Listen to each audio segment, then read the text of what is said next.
episodio de Insomnio Criminal. El capítulo que les traigo hoy día es sobre un asesinato terrible, sin sentido y pasional. Como trigger warning les aviso que puede ser muy sangriento y puede ser gatillante para algún espectador. Antes de empezar los invito a seguirme en Spotify, en Instagram, en YouTube y a dar me gusta, ya que eso nos sirve para seguir produciendo episodios. Valparaíso, Muelle Prat, 15 de agosto de 2018. Unos turistas de la zona se encuentran con que hay un torso flotando por el Muelle Prat. Es un torso desmembrado con múltiples heridas de no más de 7 días de antigüedad.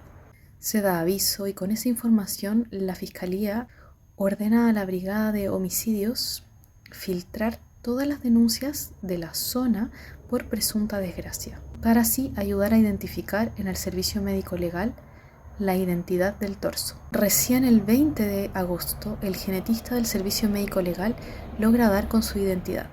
Era el profesor Nivaldo Villegas. ¿Quién era Nivaldo Villegas? Nivaldo Villegas era un profesor. Era un padre comprometido con su familia. Era trabajador. De hecho, su hijo declara que supo que había algo raro porque su padre nunca manifestó una voluntad de querer irse o desaparecer. Se nota que era muy querido, pues en las primeras 48 horas de su desaparición se formaron grupos de búsqueda con muchas personas, amigos, familiares, alumnos. Pero hubo alguien que nunca participó en las búsquedas, su exmujer. Su hijo dijo en el juicio que la pérdida de su padre significó un cambio radical en su vida, que el estrés y la pena no le permitían hacer las mismas cosas de antes, que era muy difícil seguir fuerte, no dejarse caer y seguir adelante sin un padre. Y también se refirió al sufrimiento y pena de su hermana pequeña de 8 años y todos los cambios que tuvo que soportar ella en su vida. Él relata un poco la relación de Nivaldo con su exmujer, Joana, y describe la relación como algo tóxica, en que incluso ella le gritaba improperios o le tiraba piedras al auto. La describe más bien como una persona agresiva.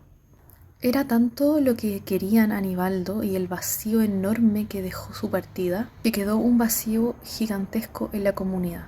Incluso se le puso su nombre a una sala de clases y recibió un reconocimiento póstumo en el Colegio Huerto de Quillota. Su hermano dijo en el juicio que con su muerte se perdió a una persona excepcional, una persona de bien, una persona positiva, un profesor formador de jóvenes. ¿Qué había sucedido? Retrocedamos algunos días. Valparaíso, Villa Alemana, 10 de agosto de 2018. Entre las 20:26 y 21:43 se juntaron en el sector de la Antena de San Martín Joana Hernández y Francisco Silva, ella de 32 años y él de 37 años. Desde ese lugar se dirigen al sector de Río Copiapó, tan solo a 1,5 kilómetros de distancia de la casa de Nivaldo. En teoría, se dijo que Nivaldo llamó a Joana alrededor de las 21:58 horas. Ella estaba en compañía de Francisco sin que Nivaldo lo supiera. Recordemos que Joana es la ex mujer de Nivaldo. Joana se dirigió hacia el domicilio de Nivaldo en compañía de Francisco, pero este esperó a cierta distancia y ella ingresó al domicilio. Alrededor de las 22:30 horas, Joana vertió clonazepam en un líquido, específicamente un licor, para que Nivaldo lo bebiera, aprovechándose Joana de la enorme confianza que tenía Nivaldo en ella, dada su historia juntos. Mientras el medicamento hacía efecto, Nivaldo y Joana comieron juntos, y ya siendo las 23:56 horas, Nivaldo quedó en un estado completamente de indefensión al perder todas y cada una de sus funciones. Alrededor de las 00:12 horas ya del 11 de agosto, luego de que Joana comprobara el estado de inconsciencia en que se encontraba Nivaldo, llamó o avisó de alguna manera a Francisco, quien ingresó al domicilio de Nivaldo y junto a Joana llevaron a cabo su maligno plan. Con un arma cortopunzante lo apuñalaron en la zona torácica, a la altura del pulmón izquierdo, dejando una herida de 6,8 centímetros de profundidad, desencadenando un shock hipovolémico, hipoxia tisular aguda, hemorragia, atelectasia, todo lo que llevó al fallecimiento de Nivaldo. Pero el actuar de estos asesinos tampoco terminó ahí. Alrededor de las 3 de la mañana de ese 11 de agosto, se dirigieron a una sucursal de Banco Estado en Quilpué donde Francisco, usando una tarjeta bancaria de Nivaldo que se le había proporcionado Joana, sacó 35.000 pesos. De hecho, Francisco entró al cajero automático con una chaqueta de Nivaldo para simular ser él, como parte del plan para confundir a los investigadores. Es raro pensar que este delito tenía alguna motivación económica, pues nadie asesina por 35.000 pesos, salvo que les interesara algo más. Pero esto no terminó ahí.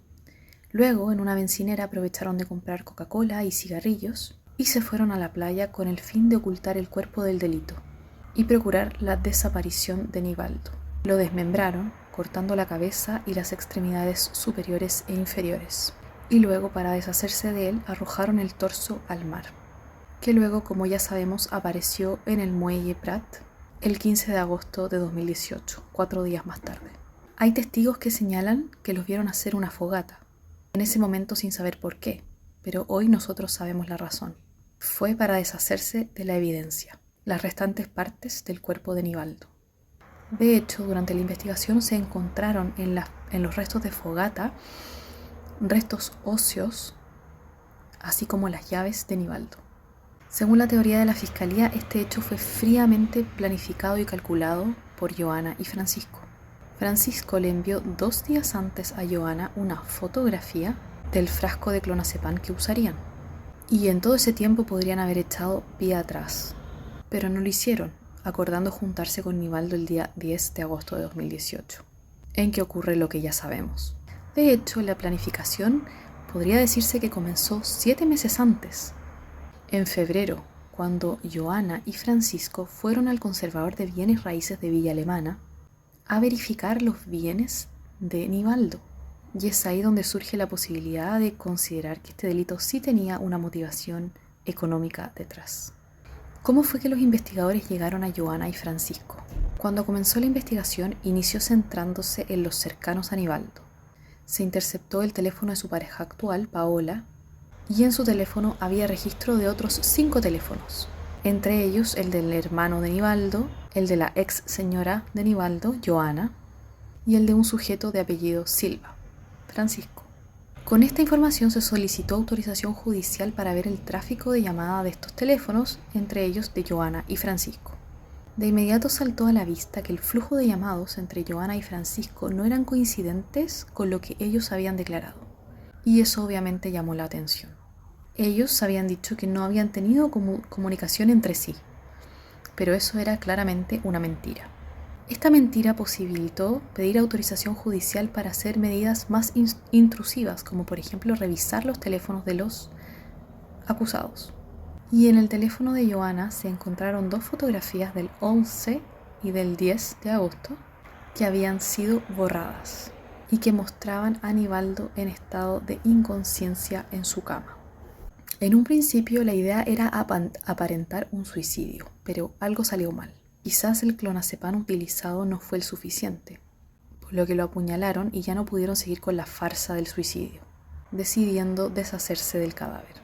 La parte querellante en representación de la Intendencia de Valparaíso dijo en sus alegatos de apertura que lo determinante en el juicio era el obrar de los acusados, la maldad con que habían actuado, y que no solamente había afectado a la familia de Nivaldo, sino que a toda la sociedad, a todo el público.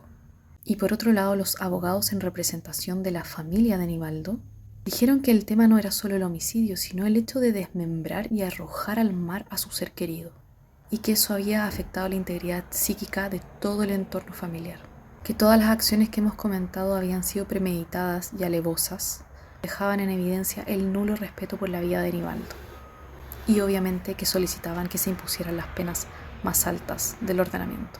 ¿Cómo intentaron defenderse Francisco y Joana? Sus conductas fueron variando a lo largo del tiempo. Una cosa es cómo se comportaron y declararon durante la investigación y otra es cómo actuaron durante el juicio.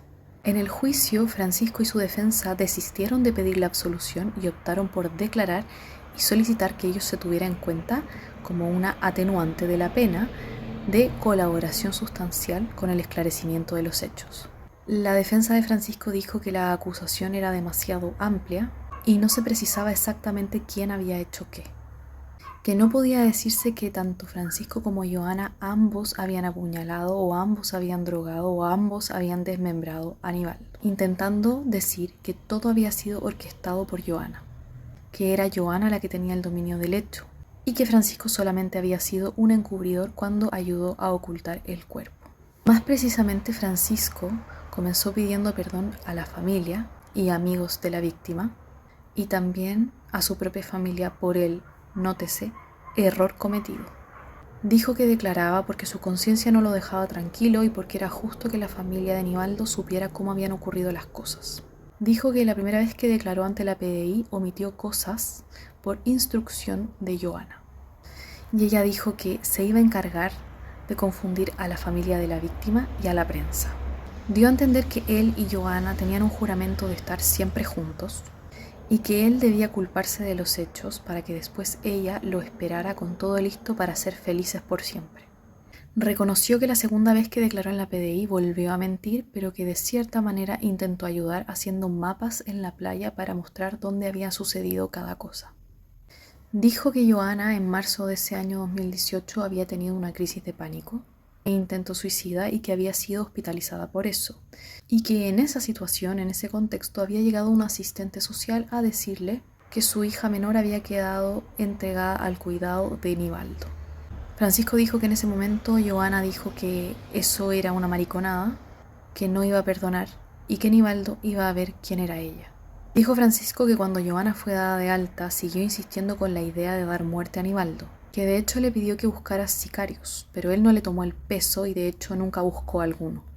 Dijo que a fines de julio o a principios de agosto Johanna le pidió que le consiguiera clonazepam, porque se le habían acabado y le hacía poco efecto, por lo que él compró cajas de comprimidos de 2 mg, le sacó una foto y se la mandó a Johanna. Y ella le dijo: «Ya, chanchito, ¿me las mueles, porfa?». Dijo en el juicio que eso no le llamó la atención, porque sabía que ella le daba a Aníbaldo pequeñas dosis de clonazepam para que él no la molestara en lo íntimo. Dice que los molió y le mandó una foto diciendo: «Chanchita, ya te los molí». Dice que el 10 de agosto él fue a buscar a Johanna a la casa de su mamá porque quería ser romántico y tener una cita en la playa, hacer una fogata, hacer un asado, beber algo rico y dormir en el auto. La fue a buscar y le dijo que pasaran la noche en las docas. Pero ella le dijo que necesitaba que primero la pasara a dejar donde Aníbaldo para hablar algo sobre su hija y que después de eso se fueran a su cita.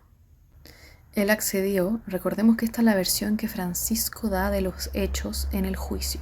Dice que fueron a un mirador cercano a la casa de Aníbaldo mientras esperaban que él llegara a su casa y que en esa espera Johanna le preguntó a Francisco si se había acordado de su encargo y que él le entregó el frasco con las 30 píldoras de clonazepam molidas.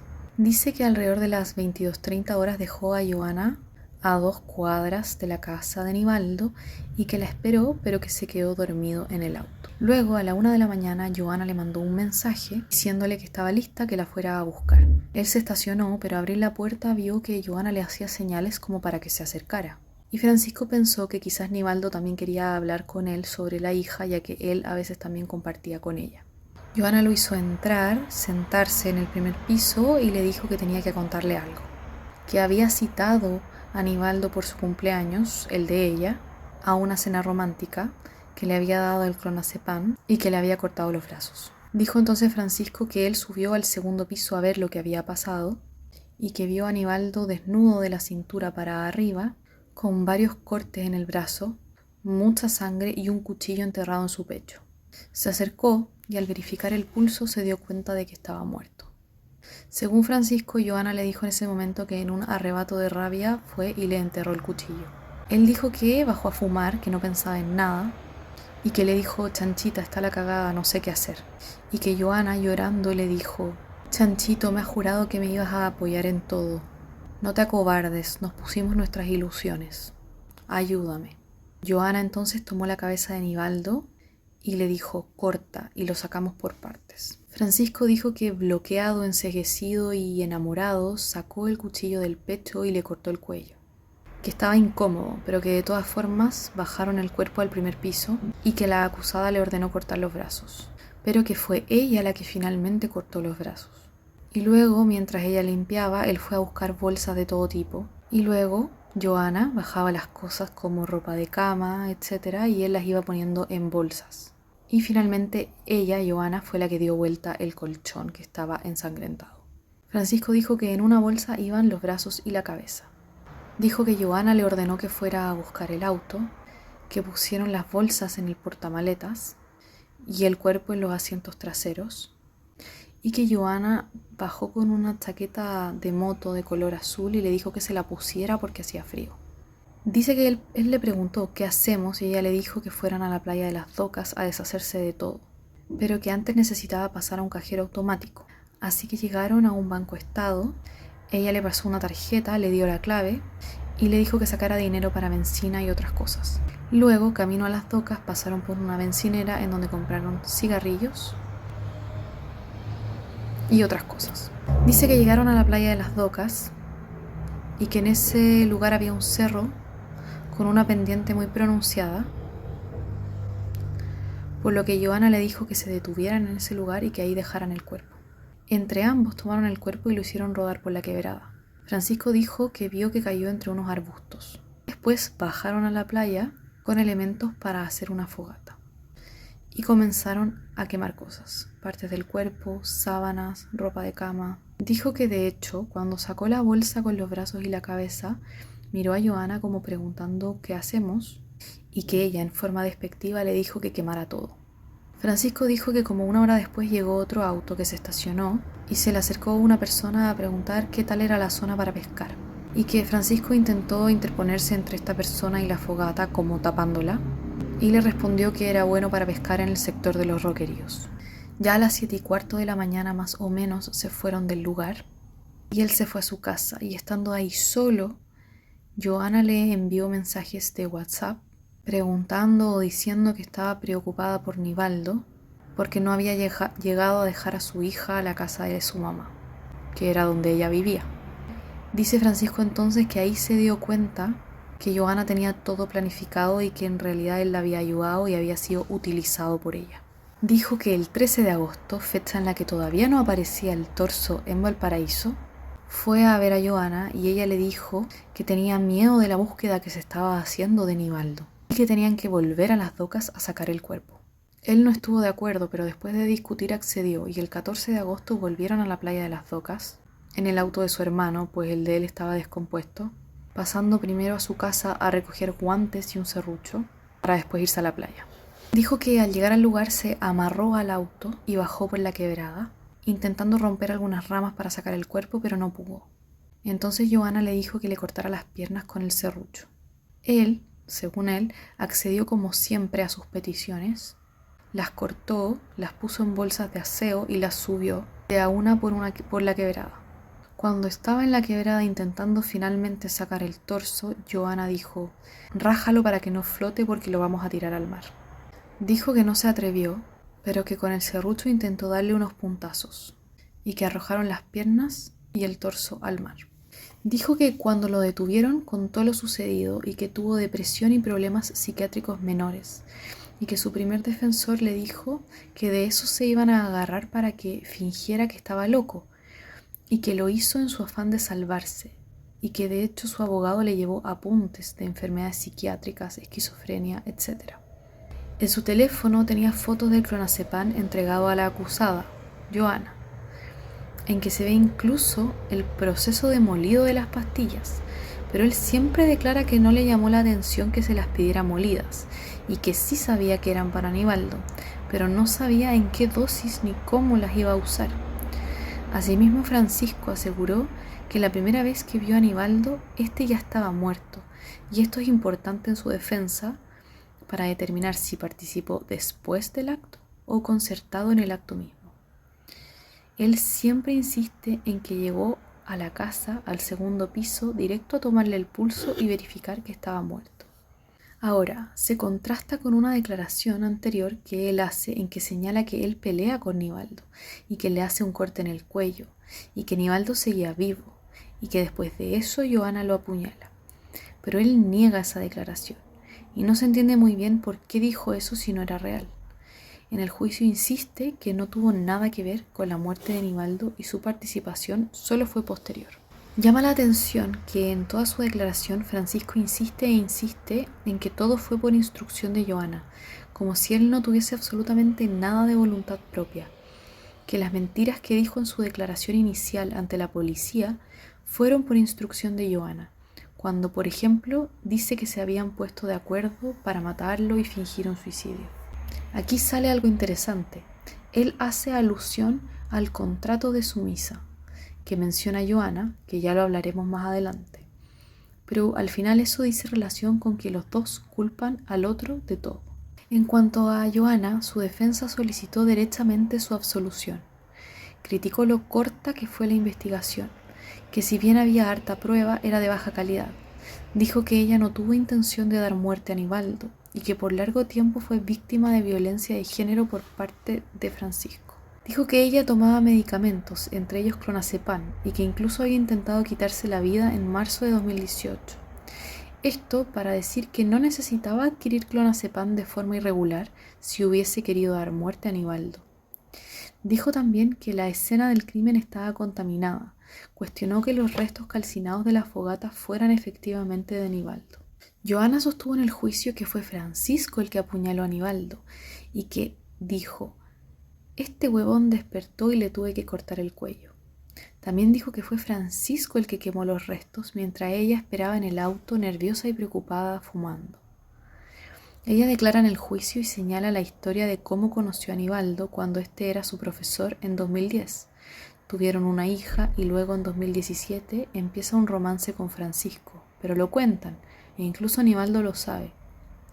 De hecho, él también comienza, según Joana, una relación paralela. En todo caso, siguen viviendo juntos mientras van afinando los detalles de la separación. La que ya sabemos nunca se concreta. Intentó que se declarara bien familiar la casa que compartían, pero en su versión dice que no lo hizo porque se dio cuenta de que no era justo. Finalmente se fue a la casa de su madre, pero, y aquí entra Francisco, dice que éste la presionaba, que le hacía escenas de celo, y que eso la llevó a una depresión y a tomar pastillas, hasta que un día tomó 40 pastillas y se cortó los brazos, por lo que la internaron en el hospital. Dijo que Nivaldo aprovechó esa instancia para quitarle a su hija, y que Francisco fue el que dijo que lo que hacía este huevón era una mariconada, que no debía existir y que en cualquier momento lo hacía desaparecer. Que en febrero de 2018 padeció un acto de violencia de parte de Francisco. Dice que él seguía insistiendo en hacer desaparecer a Nivaldo, pero ella no lo tomaba en serio, sino como un acto de hacerse el macho. Dice que llegaron a un acuerdo con Nivaldo de poder ver a su hija, pero que Francisco le cambió 3 veces el número de teléfono porque no le gustaba que se comunicara con Nivaldo.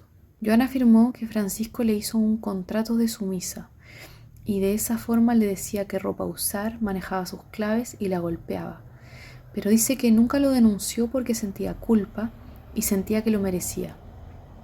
Retrata con más precisión los golpes de Francisco, así como violencia verbal de este hacia ella, que se pueden leer en la sentencia. Dijo que le tenía mucho miedo a Francisco.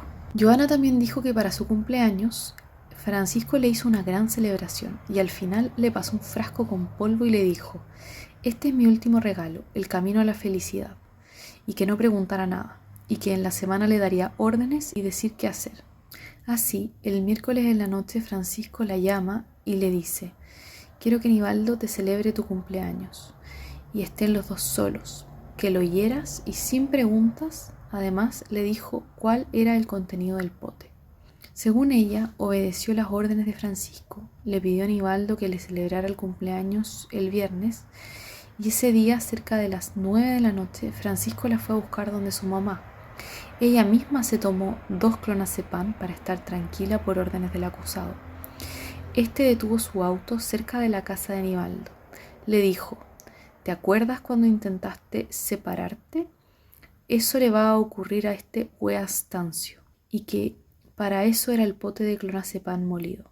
Le dijo que tenía 40 minutos para mandarle la foto de Nivaldo durmiendo. Dijo que no pensó en llamar a carabineros por si Nivaldo llegaba con un amigo, lo que no tiene ningún sentido. Cuando llegó, ella dice que estaba angustiada, que lo ayudó a bajar las cosas y que luego él se dedicó a poner una película en el data mientras ella preparaba malta con huevo y ahí echó el contenido del frasco con clonazepam y que luego de comer y beber, Nivaldo se durmió en 5 minutos. Francisco llegó en 2 minutos con una mochila, se puso un polerón, le pasó unos guantes y le dijo: limpia todo lo que tocaste. Dice que él tomó un cuchillo cocinero del lavaplatos y que ella le preguntó qué iba a hacer y él le dijo que no preguntara huevadas. Ella supuestamente se mantuvo en el primer piso mientras escuchó golpes y a Nivaldo gritar: ¿qué haces, huevón enfermo?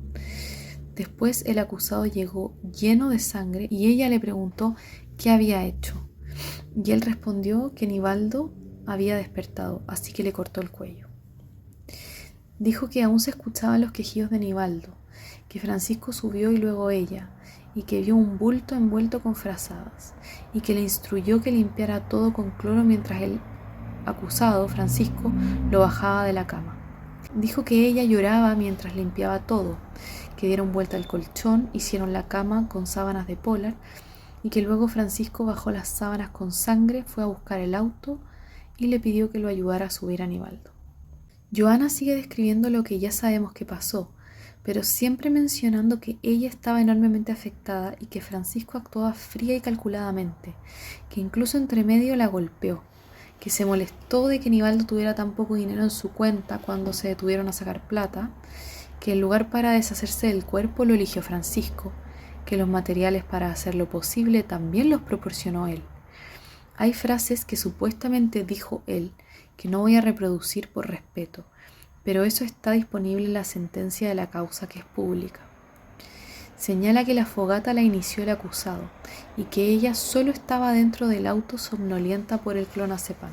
Luego ella relata los días posteriores que llegó el hermano de Nivaldo preocupado y le entregó a su hija, que también la pareja actual de Nivaldo estaba preocupada porque no llegaba y que fueron a interponer una denuncia por presunta desgracia, que sabía que iría presa y que por eso trató de disfrutar al máximo esos días con sus hijos. Cuenta también lo que ya sabemos de volver al sitio del suceso en las docas a sacar el cuerpo y tirarlo al mar.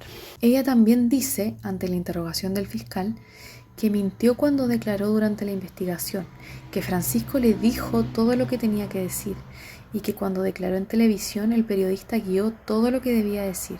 Incluso dijo que un tiempo ella vio a un psiquiatra y que Francisco convenció al psiquiatra de recetarle clonazepam.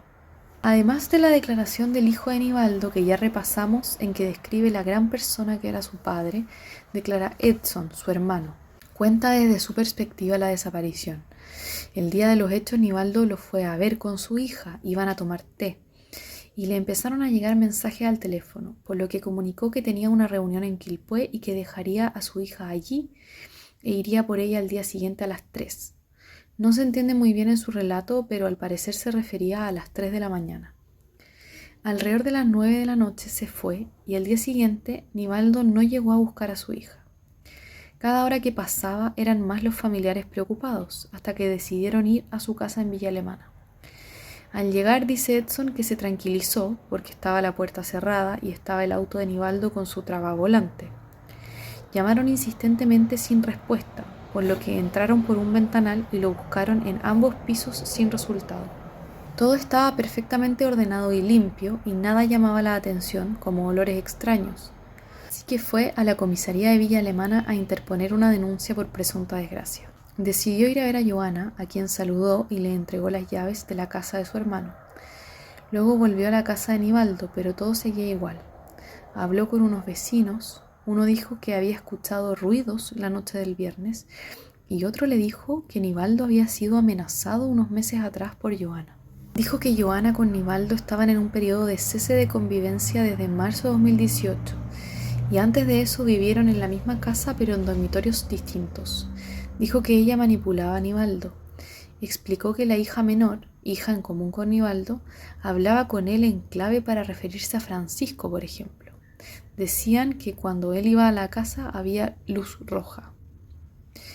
Edson empezó a organizar la búsqueda de su hermano. Participaron familiares, amigos, alumnos de Nivaldo y otros profesores que lo conocían. Buscaron en todos lados, como sitios seriazos, basureros. Edson cuenta que hubo días en que no comió de la desesperación. dijo que Johanna no participó de las búsquedas. El 16 de agosto le avisaron del hallazgo de un cuerpo en el muelle Prat de Valparaíso. Fue hasta el servicio médico legal y el forense le preguntó qué era lo último que había comido su hermano. Cuenta que no reconoció el torso, no le calzaba porque su hermano no tenía enemigos y tampoco calzaba lo último que había comido, pero llegó el hijo de Nivaldo para tomarle muestras y comparar. Cuenta que antes de saber el resultado, llegó Johanna acompañada de carabineros y que vio el torso y salió llorando con escándalo, diciendo que era su marido. Días más tarde, la fiscalía le informó a Edson que efectivamente el torso correspondía a su hermano Nivaldo. Sintió rabia e impotencia por tanta maldad y dijo en juicio que todos en la familia pensaban e intuían la participación de Johanna. Contó que hicieron las gestiones de inmediato para separar a la hija de Johanna y Nivaldo de esta, y que la niña preguntaba todos los días por su papá. Finalmente le contaron lo ocurrido en presencia de familiares, de un asistente social y de un psicólogo. Pero, dijo Edson, se le quedó tatuado el llanto ahogado de la niña. El hermano de Nivaldo declara también que Johanna presionaba a Nivaldo para que vendiera la casa y le diera la mitad del dinero, lo que no correspondía porque la había comprado él antes del matrimonio.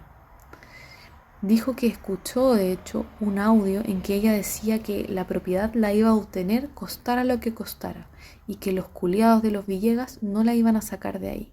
Desde la perspectiva de la policía, señalan que el fiscal se comunicó el 15 de agosto de 2018 con la Brigada de Homicidios por un hallazgo de un torso humano en la bahía de Valparaíso.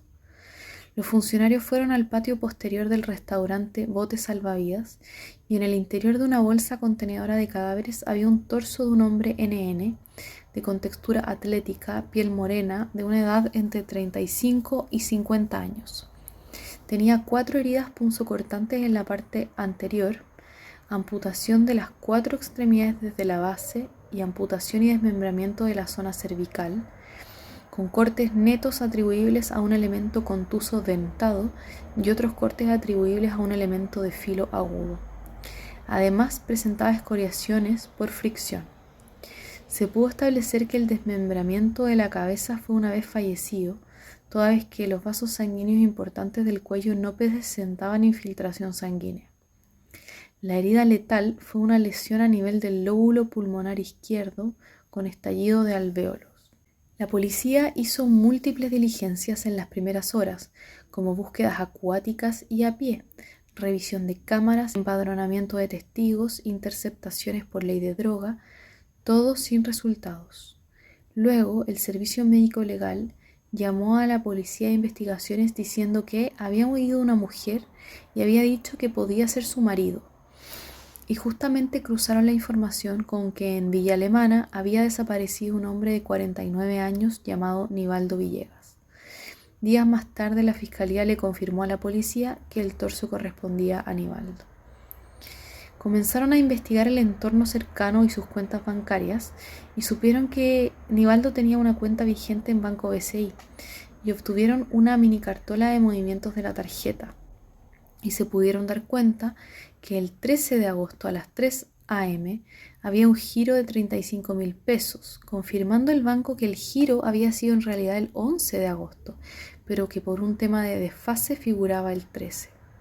Con esa información, el funcionario del banco le facilitó a la policía las cámaras de seguridad y pudieron ver que el giro fue realizado por un sujeto atlético de alta estatura con un gorro, una parca celeste y blanco, un pantalón apitillado oscuro y calzado prominente oscuro. Exhibido a los familiares, estos reconocieron que la parca era de Nivaldo, pero que les llamaba la atención los pantalones y los zapatos. Ahí se generó la duda en la policía de que hubiese sido Nivaldo quien sacó el dinero. Señala la policía que a fin de poder avanzar en la investigación, obtuvieron los números de varias personas, del propio Nivaldo, así como de Johanna, Francisco, la pareja de Nivaldo y otros, y se solicitó al juez de garantía la autorización judicial para obtener el tráfico de llamados y movimientos de georreferencia. Ahí surgieron más antecedentes. Apareció claro que Johanna y Francisco habían mentido sobre sus movimientos y ubicación, por lo que con esa información la policía solicitó autorización para interceptar sus teléfonos.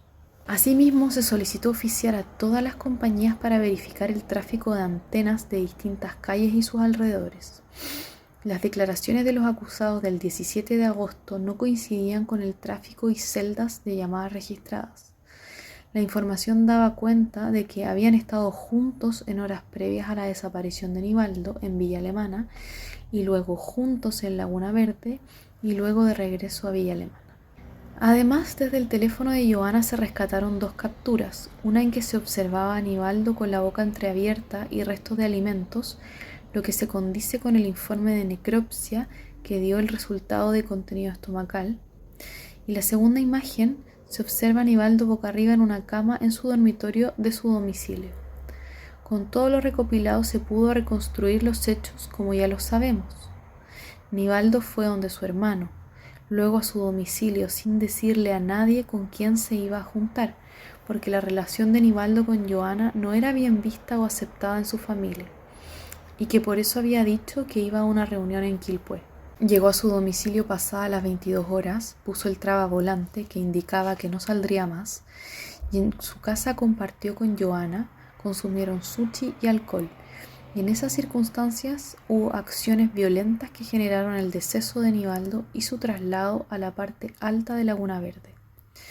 Además, el examen toxicológico, que arrojó 0.44 gramos por litro de alcohol en la sangre, arrojó asimismo el consumo de clonazepam por parte de Nivaldo, consumo involuntario. Y ese consumo involuntario nacía de la planificación y acuerdo de ambos acusados. Mediante el contraste de información que tenía la policía, llegaron al convencimiento de que primero llegó Johanna a la casa de Nivaldo. Con Francisco, quien estaba en las cercanías, se enviaron mensajes con imágenes que daban a conocer el estado de Nivaldo, de nula posibilidad de defenderse. Johanna dejó la reja del antejardín sin llave para que, a su aviso, Francisco pudiera ingresar y ya juntos realizar acciones violentas para simular un suicidio. La policía relata cómo fue la detención de ambos, en sus domicilios y con allanamiento de los mismos. Se levantaron sus teléfonos y en el de Francisco había una imagen del certificado de propiedad de Nivaldo, además de fotos de clonazepam molido, de 2 días antes de los hechos, y además la foto de una nota falsa de Johanna a Nivaldo como catalizador del supuesto suicidio. La policía hizo un recorrido posible en vehículo y descubrieron que había una bencinera, por lo que pidieron las cámaras del lugar y efectivamente se ve a Francisco vestido, ahora sin la parca de Nivaldo, comprando algunas cosas y saliendo del lugar. Con todo lo acumulado se solicitó la orden de detención de ambos. En la casa de Francisco particularmente, se levantó la misma ropa con que aparecía en las grabaciones, los pitillos y las botas, y al análisis de las botas dio positivo para sangre de Nivaldo. La policía en el juicio reprodujo las declaraciones de los acusados el día de su detención, el 22 de agosto de 2018. En cuanto a Francisco, llama la atención que señaló que 1 mes y medio antes del hecho, Johanna quedó dolida por la pérdida de la tuición de su hija con Nivaldo. Ante eso, ella le propuso juntarse con Nivaldo y simular su suicidio, drogándolo. Decía que la reunión se pactó para el 10 de agosto, que se juntaron con Johanna en un mirador a hablar sobre la situación y que luego la dejó a unas cuadras de distancia del domicilio de Nivaldo para que ella le suministrara el clonazepam. Él esperó a distancia y cuando recibió la foto de Nivaldo inconsciente, ingresó al domicilio por las puertas que estaban sin seguro. Subió al segundo piso al dormitorio principal y que al intentar generar la acción de cortes en las extremidades superiores para simular el suicidio, Nivaldo despertó y Francisco intentó inmovilizarlo y le propinó un corte en el cuello. En ese momento llegó Johanna y con el mismo cuchillo le infringió una herida en el tórax. Que le preguntó a Johanna qué hacían y ella propuso reducir el cuerpo para trasladarlo a la playa Las Docas, que fue ella quien hizo los cortes para amputar las extremidades. Luego envolvieron el cuerpo y Johanna limpió el lugar e ingresaron el cuerpo al automóvil. Se fueron a la playa Las Docas no sin antes recibir la tarjeta de Nivaldo y la clave que se las proporcionó ella para hacer un giro de dinero y luego pasar a comprar cigarrillos a una bencinera, que ya en el ingreso a la playa Francisco descendió provisto de cuerdas que amarró al vehículo y accedió a una quebrada donde dejó parte del cuerpo, y luego en la playa misma estacionaron e hicieron una fogata para comenzar a quemar la ropa de cama, especies personales de la víctima, portadocumentos, entre otras cosas. En cambio, Johanna declara, según la policía en juicio, diciendo que, producto de la pérdida de la tuición de su hija, Francisco comenzó a decirle que eso era una mariconada de parte de Nivaldo y a insinuarle que él, Francisco, no se quedaría tranquilo hasta la desaparición de Nivaldo, y que Francisco fue quien le propuso ejecutar la muerte de Nivaldo simulando un suicidio, y que para ello el día de su cumpleaños, el 1 de agosto, fueron a un local nocturno y ahí Francisco le entregó a Johanna un contenedor de plástico con tapa negra con clonazepam en polvo como un regalo para que lo usara en la reunión que ella debía tener con Nivaldo y ponérselo en su bebida para que éste lo consumiera. Dijo el policía que Johanna declaró que el 9 de agosto Francisco la recogió y la llevó hasta las cercanías del domicilio de Nivaldo. Ella se fue a pie, ingresó a la casa porque tenía llaves, esperó a Nivaldo y cuando éste llegó le dijo que quería que compartieran al día siguiente, el viernes 10, pero que no estuviera presente la hija de ellos.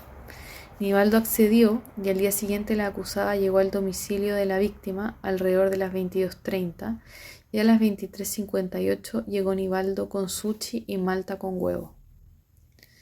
Nivaldo subió al segundo piso a preparar el data en el dormitorio para ver una película, mientras ella preparó la cena y vertió el contenido del frasco en el malta con huevo.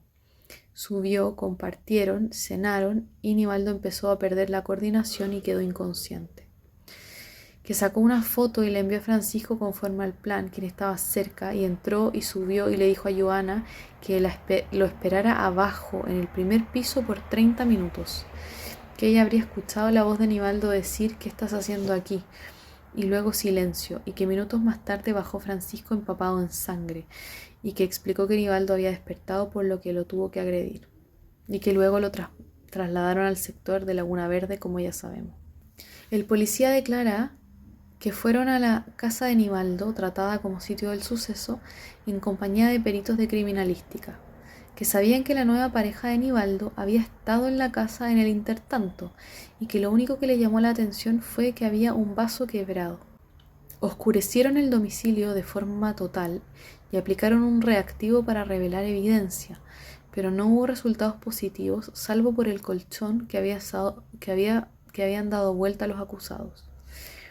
Y con eso pudieron determinar que Nivaldo fue víctima de al menos una herida cortopunzante al interior de la casa.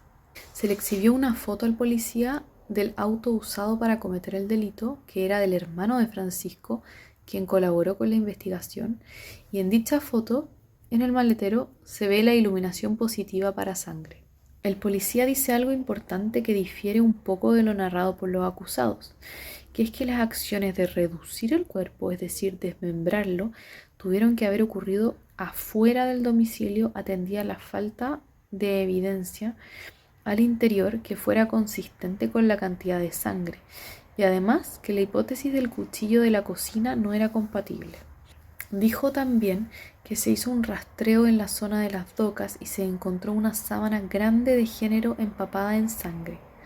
También se encontró los restos de fogata y desde ahí se levantó un manojo de llaves desintegradas, un equipo que parecía ser de celular, fragmentos óseos humanos del cráneo, lo que se condice con el no hallazgo de la cabeza, y unos marcos de lentes.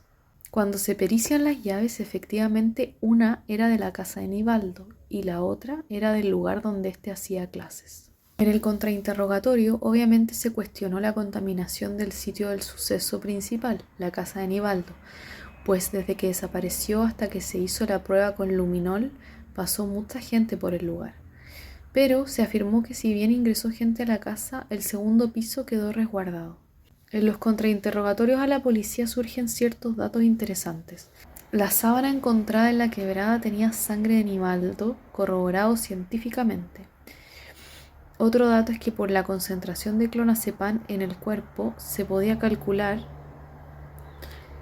con el resto de información que la muerte fue en el domicilio de Nivaldo.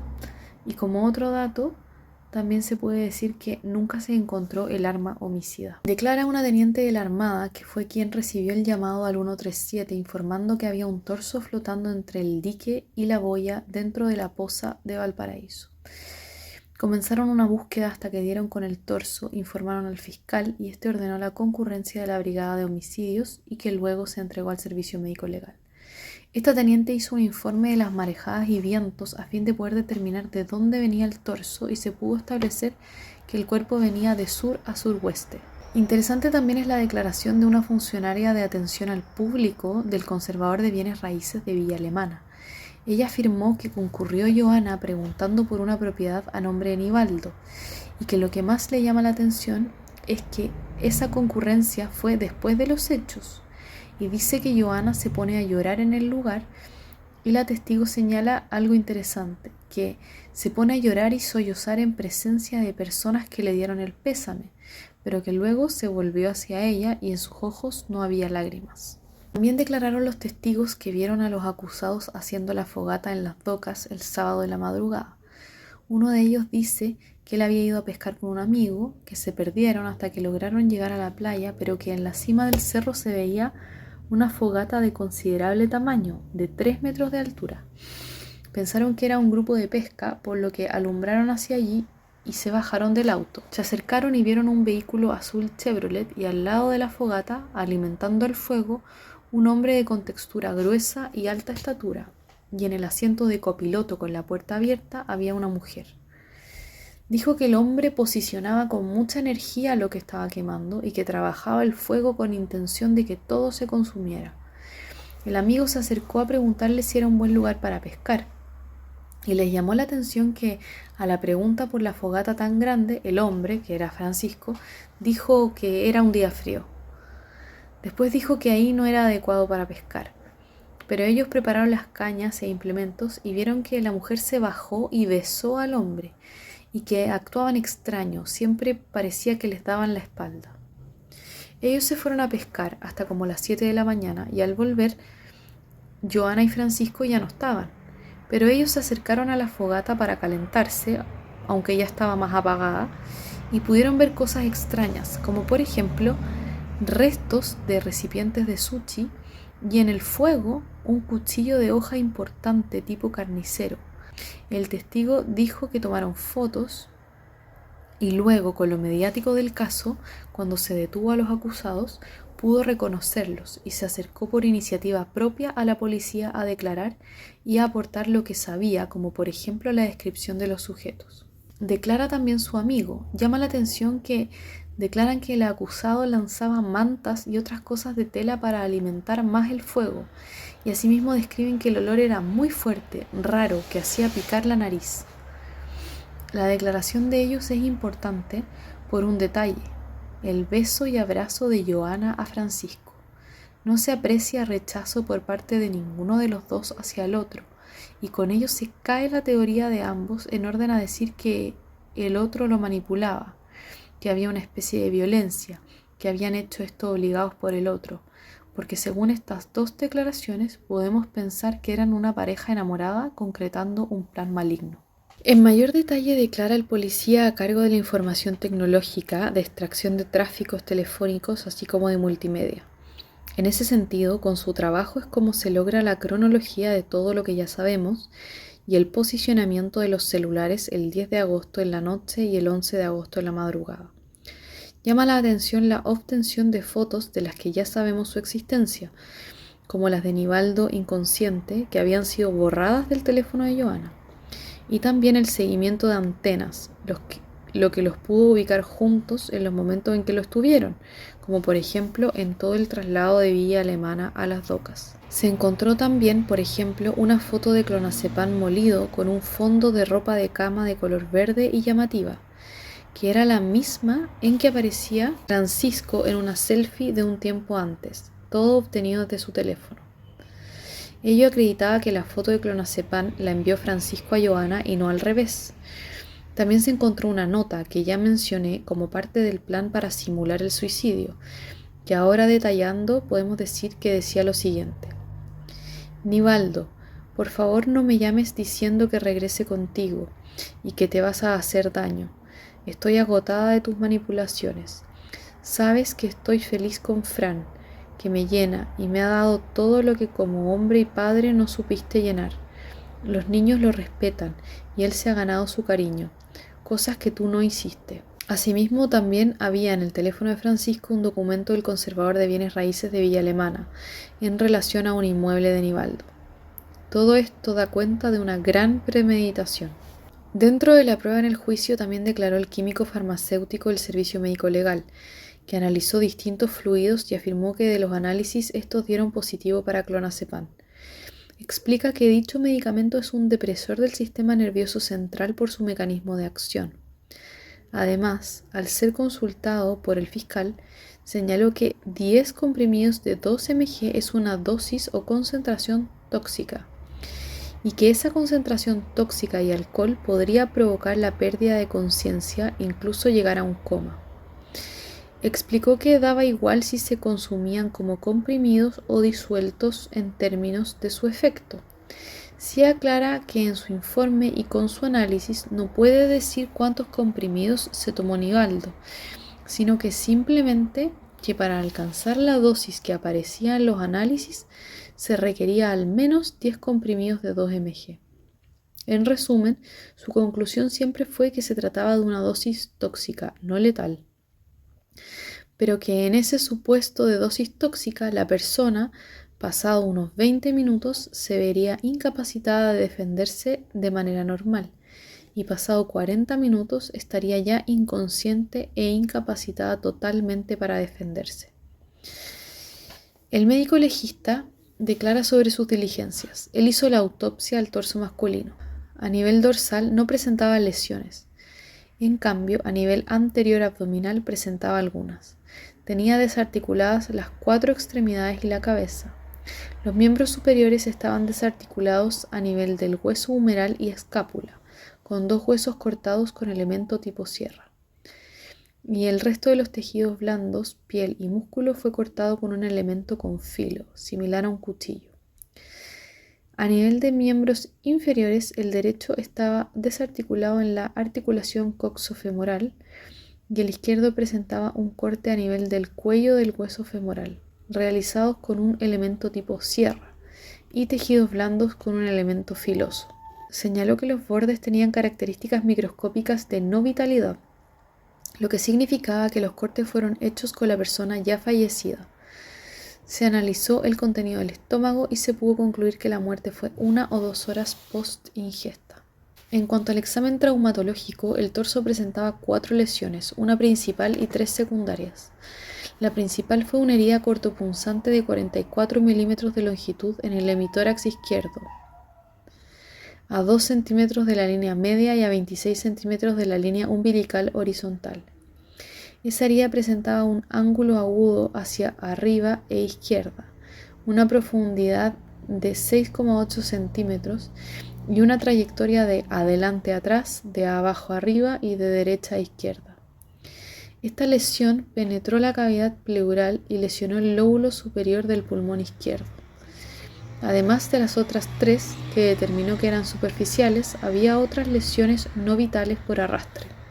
La herida principal descrita en la lesión interna tenía signos de vitalidad, porque se visualizaba infiltrado equimótico periférico a la herida cortopunzante.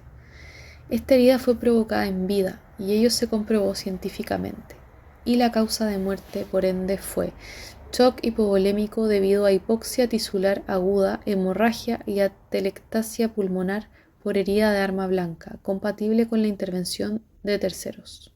Terminan declarando en el juicio diversos especialistas del Servicio Médico Legal y la PDI, que corroboran todo lo que ya hemos dicho. Por ejemplo, el examen científico que se hizo para corroborar que la sangre de la bota de Francisco correspondía a Nivaldo, o el análisis de la tierra encontrada en el auto usado con la tierra de la playa de las Docas, o el peritaje para corroborar que las llaves encontradas en la fogata correspondían a la casa de Nivaldo. Declara también un médico psiquiatra forense del Servicio Médico Legal en relación a Francisco. Si recuerdan, él mismo dijo que su primer abogado le había dicho que fingiera tener alguna enfermedad o trastorno mental. Este profesional concluyó que Francisco no presentaba enfermedad psiquiátrica, que desplegó una actitud simuladora todo el examen y que presenta un trastorno grave de tipo psicopático. Dijo que en la entrevista su actitud cursó por dos carriles, uno siendo muy proactivo intentando tomar control de la entrevista y el otro mostrándose victimizado en pasajes de su vida. Además, manifestó que Johanna, con quien había tenido una relación sentimental, lo había manipulado o había sido utilizado por ella, y solo reconocía haber llegado a la casa y participar en el desmembramiento de la víctima, nada más. En cuanto a simular enfermedad mental durante el examen, el psiquiatra dijo que hacía cosas raras como muecas, actitudes que desaparecían cuando intentaba comunicar algo. Su simulación decía relación con sus rasgos psicopáticos, como teatralidad, locución y capacidad de envolver al interlocutor. Dijo también el psiquiatra que cuando Francisco relató el desmembramiento lo hizo de manera fría y tranquila, como si se tratase de un hecho banal. También declaró el médico psiquiatra que evaluó a Johanna. Él dijo que ella relató de su vida y también de los hechos sin tomar responsabilidad por los mismos, en el sentido de que hizo lo que hizo por miedo a Francisco. Dice el médico que ella nunca expresa pena o empatía por la víctima, sino por lo que le pudiera ocurrir a ella. Concluyó que ella tiene una personalidad neurótica en el rango superior y que es plenamente imputable. Era manipuladora, planificadora, se relacionaba con las parejas de forma intensa aprovechando el afecto para obtener cosas que le fueran útiles. La calificó como borderline y en un momento señaló que en general el borderline manipula al psicopático. También declara otra psiquiatra sobre Johanna, pero mediante el estudio de antecedentes, no habiéndola entrevistado.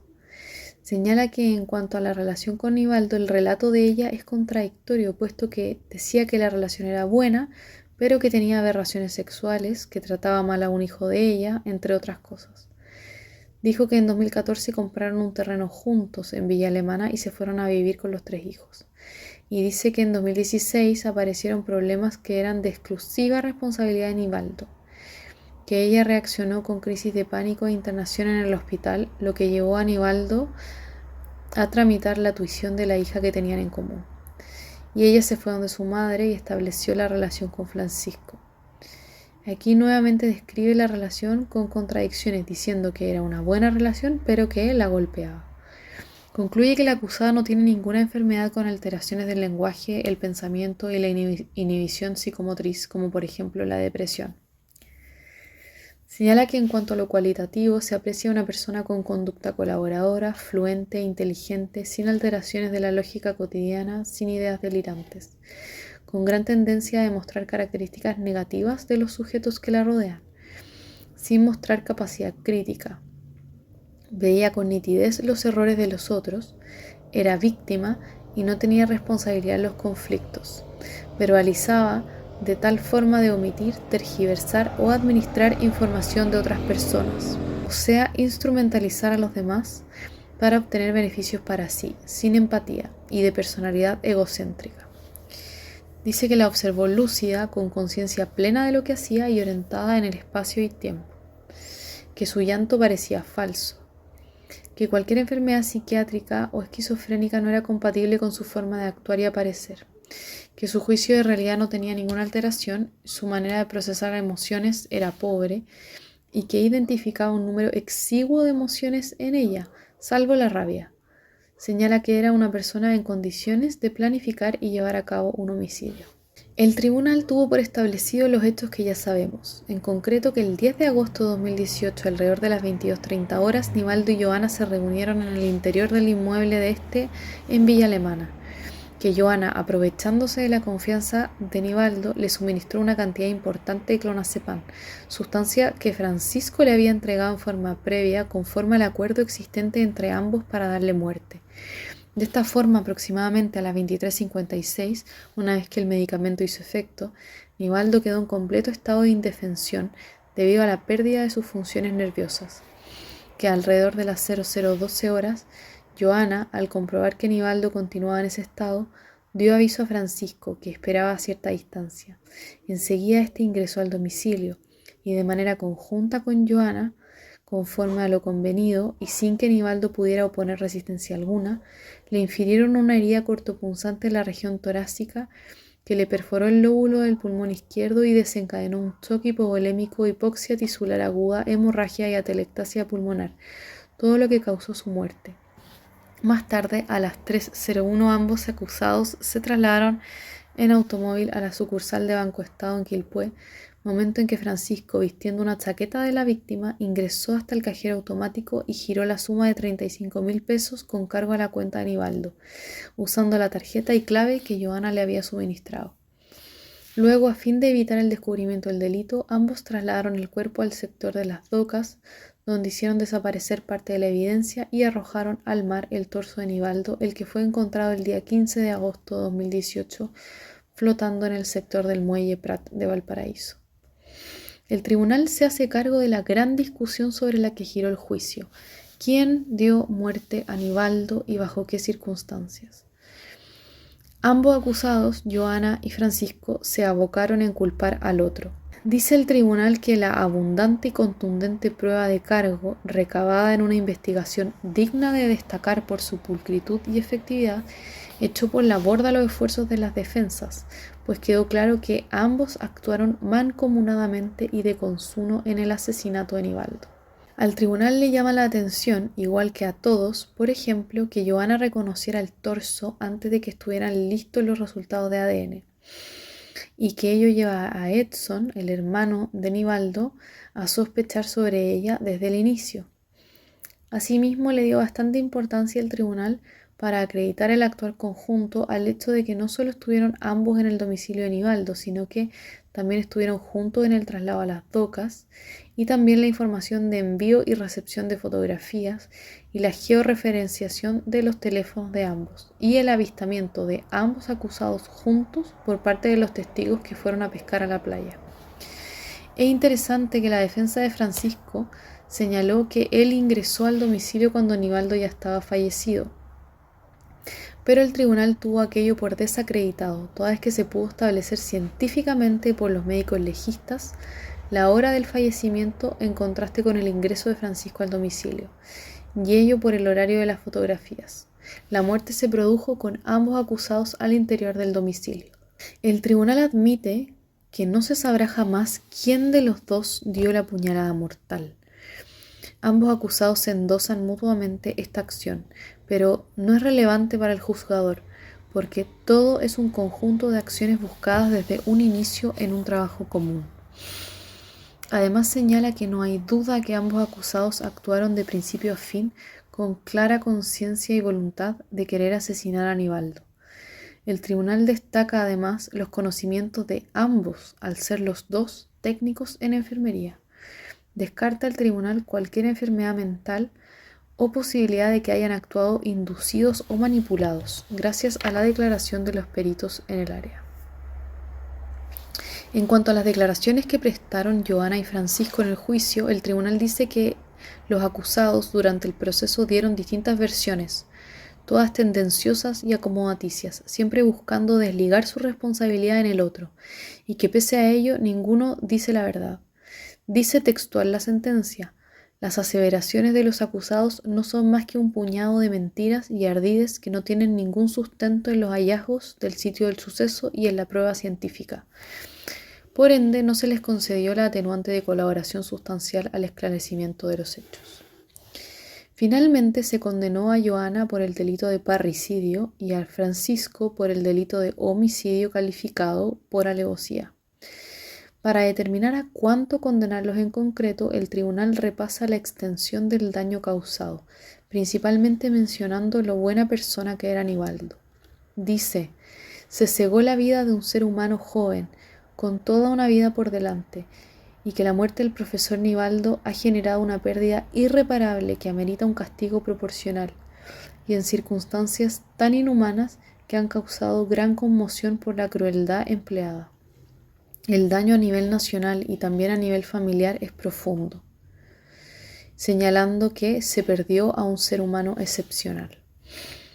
Por todo lo anterior, se condenó a Francisco a presidio perpetuo y a Joana a presidio perpetuo calificado. Los invito a dejarme sus comentarios, a seguirme, a opinar sobre este terrible caso y a proponer qué caso les gustaría escuchar. Que tengan una buena semana, cuídense, miren siempre hacia todos lados y nos vemos en un próximo capítulo.